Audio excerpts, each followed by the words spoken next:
ওম শান্তি শান্তি শান্তি। সাধক তার সেই দিব্য স্বরূপ সাক্ষাৎ দর্শন করেন। মানুষের মন সর্বদা বিভিন্ন প্রকার লৌকিক এবং পারলৌকিক কামনা বাসনায় ডুবে থাকে। এই জন্য তারা পরমানন্দ স্বরূপ পরমেশ্বরকে কিভাবে লাভ করতে হয় তা বিচার করতে পারে না।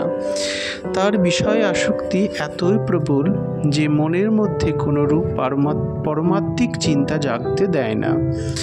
এই সকল কামনা বাসনা যখন সাধকের অন্তর থেকে সমূলে নষ্ট হয়ে যাবে, তখন মরণশীল মানুষ অমরত্ব লাভ করবে আর এই শরীরেই পরব্রহ্ম পরমেশ্বরকে সাক্ষাৎ করবে।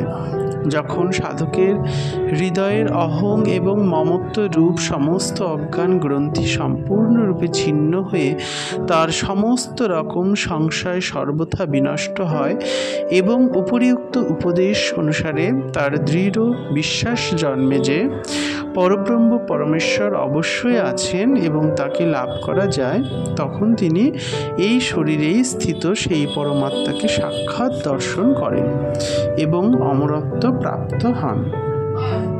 আর এই হচ্ছে বেদান্তের সনাতন উপদেশ। মানুষের দেহের মধ্যে হৃৎপিণ্ডের সঙ্গে যুক্ত 101টি নাড়ি আছে, যেগুলি ওখান থেকে বেরিয়ে শরীরের সমস্ত জায়গায় ছড়িয়ে রয়েছে। সেগুলির মধ্যে একটি নাড়ি হৃদয় থেকে বেরিয়ে সোজা মস্তকে উঠেছে। ভগবানের পরম ধামে যাবার যোগ্য অধিকারী ব্যক্তির আত্মা ওই নারীর সাহায্যে শরীর থেকে বেরিয়ে সর্বোচ্চ ঊর্ধ্বলোকে অর্থাৎ ভগবানের পরম ধামে পৌঁছে অমৃত স্বরূপ পরমানন্দময় পরমেশ্বরের সাক্ষাৎ লাভ করে।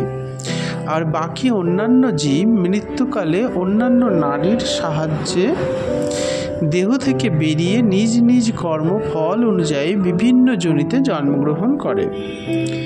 অন্তর্যামী পরম পুরুষ পরমেশ্বর দেহস্থ হৃদয়ের অনুরূপ অনুগুষ্ঠ মাত্র রূপ ধারণ করে সর্বদা সকলকে মানুষের অন্তরে বাস করছেন। তবু মানুষ তাকে লক্ষ্য করে না, বুঝতে পারে না। যিনি প্রমাদ ত্যাগ করে পরমাত্ম প্রাপ্তির জন্য সাধনায় সংলগ্ন রয়েছেন, তার উচিত শরীরস্থ পরমেশ্বরকে এই জড় শরীর এবং জীবাত্মা উভয় থেকে সম্পূর্ণরূপে পৃথক অনুভব করা। যেমন সাধারণ লোকে মুঞ্জু ঘাস থেকে কুঁচিটি তুলে নিয়ে দুটিকেই আলাদাভাবে দেখে, অর্থাৎ উভয় থেকে পৃথক যে পরমাত্মা, যিনি সর্বদা হৃদয় মধ্যে বিশুদ্ধভাবে বিরাজমান থেকে সর্ববিষয়ে নির্লিপ্ত, তিনি সেই বিশুদ্ধ অমৃত, তিনি সেই বিশুদ্ধ অমৃত। এখানে শেষ বাক্যের পুনরাবৃত্তি দ্বারা উপদেশের পরিসমাপ্তি এবং সিদ্ধান্তের নিশ্চয়তা সূচিত হয়েছে।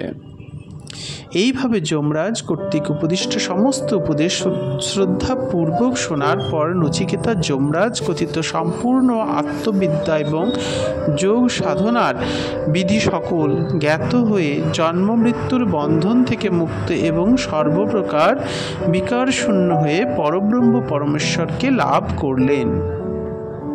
অন্য সাধকগণ যারা এই আধ্যাত্মবিদ্যাকে এইভাবে সম্পূর্ণরূপে জ্ঞাত হয়ে শ্রদ্ধাপূর্বক ধারণ করতে পারবেন, তারাই নচিকেতার মতো সমস্ত রকমের বিকার তথা জন্ম মৃত্যুর হাত থেকে মুক্ত হয়ে পরব্রহ্মকে লাভ করতে সমর্থ হবেন।